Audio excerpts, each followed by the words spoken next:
Leonardo. He says, "Was not Count John here at supper?"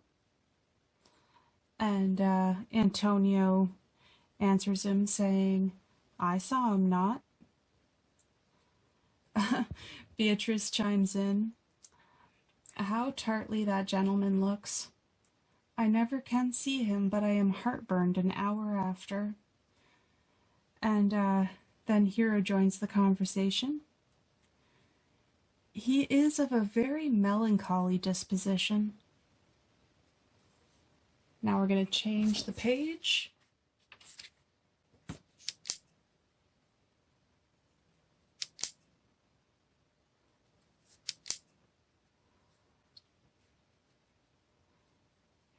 "He were an excellent man that were made just in the midway between him and Benedict. The one is too like an image and says nothing, the other too like my lady's eldest son, ever more tattling."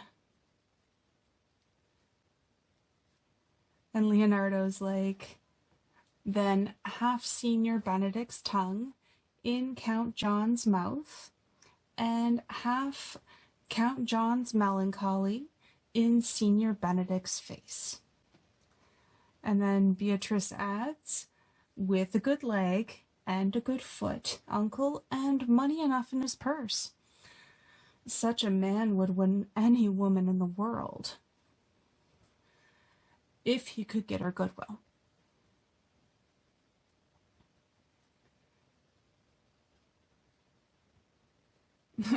Leonardo is like, "By my troth, niece, thou wilt never get thee a husband if thou be so shrewd of thy tongue." "In faith, she is too cursed." That's Antonio chiming in for that part.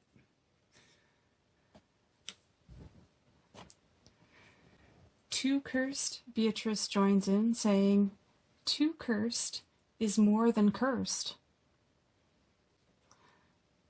And I shall lessen God's sending that way. For it is said, God sends a cursed cow short horns, but a cow too cursed he sends none." So Leonardo is putting this together. So by being too cursed, God will send you no horns?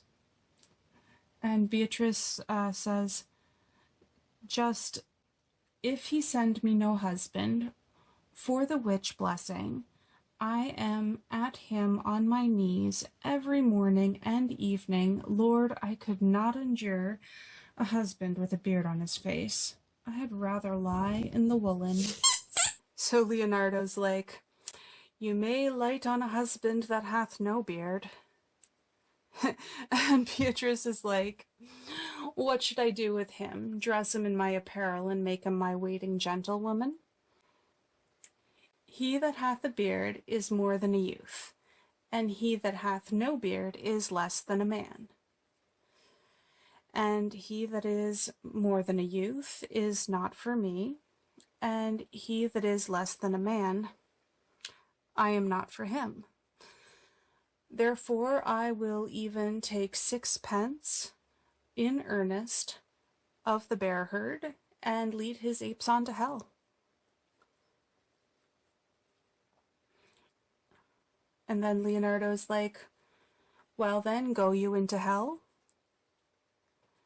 And Beatrice is like, "No, but to the gate. And there will the devil meet me like an old cuckold with horns on his head and say, 'Get you to heaven, Beatrice, get you to heaven. Here's no place for you maids. So deliver up my apes, and away to St. Peter for the heavens. He shows me where the bachelors sit, and there live I, and there live we, as merry as the day is long.'" Antonio's like, actually, Antonio just tries to change the subject and says to Hero, "Well, niece, I trust you will be ruled by your father?" And Beatrice chimes in going, "Yes, Faith, it is my cousin's duty to make a curtsy and say, 'Father, as it pleases you.' But yet for all that, cousin, let him be a handsome fellow, or else make another curtsy and say, 'Father, as it pleases me.'" "Well, niece, I hope to see you one day fitted with a husband." And Beatrice, that's what Leonardo says. And Beatrice is like, "Not till God make men of some other metal than earth."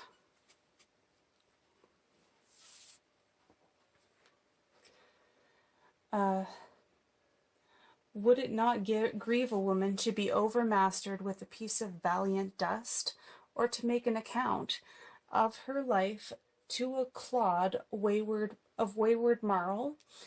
No, uncle, all none. Adam's sons are my brethren, and truly I hold it a sin to match in my kindred. Daughter, remember what I told you. This is Leonardo trying to change the subject again. Daughter, remember what I told you. If the prince do solicit you in that kind, you'll know your answer. And Beatrice is like, "The fault will be in the music, cousin, if you be not wooed in good time.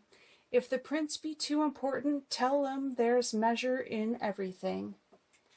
And so, dance out the answer. This is still Beatrice speaking, by the way. For hear me, hero, wooing, wedding, and repenting is like a Scotch jig. A measure and a sycophants. The first suit is hot and hasty like a Scotch jig, and full as fantastical. The wedding mannerly, modest as a measure. Full of state and ancestry, and then comes the recompense. And with his bad legs falls into a sycophants faster and faster till he sink into his grave. And Leonardo's like, "Cousin, you apprehend passing shrewdly." And Beatrice is like, "I have a good eye, uncle. I can see a church by daylight." And so then Leonardo says, "The revelers are entering, brother. Make good room." So all of the soldiers are entering in their masks. And Pedro walks up to Hero and says, "Lady, will you walk about with your friend?" And Hero's like, "So you walk softly and look sweetly and say nothing. I am yours for the walk, and especially when I walk away." "With me in your company?" asks Pedro. "I may say so when I please," Hero says. "And when please you to say so?" asks Pedro. And Hero is, "When I like your favor, for God defend the lute, should be like the case." Basically, it's another way of saying, judging a book by its cover. If the cover is the same as the inside, and so on. Anyway,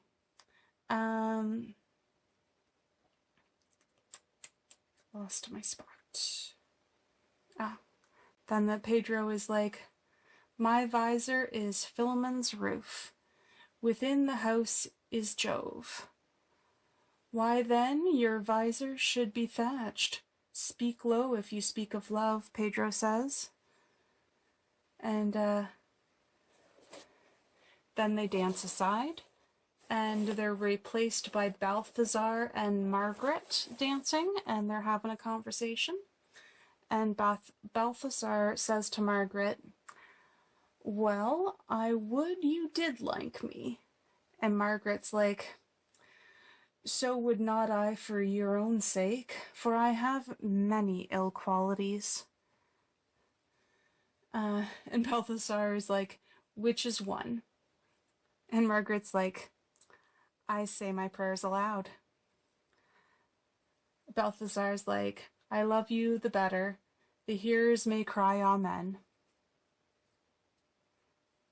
And Margaret's like, God match me with a good dancer. And Balthazar says, amen. And then, and God keep him out of my sight when the dance is when the dance is done. Answer clerk. Balthazar says no more words, the clerk is answered. And then they dance aside as well. And next up is Ursula, and she's talking to Antonio. And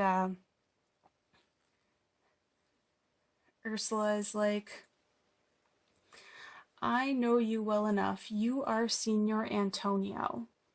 And Antonio's like, at a word, I am not. And Ursula's like, I know you by the wagging of your head. And Antonio's like, to tell you true, I counterfeit him. And Ursula's not falling for it. She's like, you could never do so ill well unless you were the very man. Here's his dry hand up and down. You are he. You are he. And Antonio's like, at a word, I am not.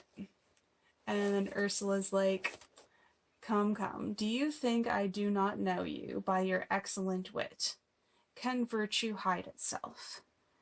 Go to Mum, you are he. Graces will appear, and there's an end. And being that there's only a couple of stitches left, I am going to continue the party scene in the next row. Thanks so much for watching. See you guys next time.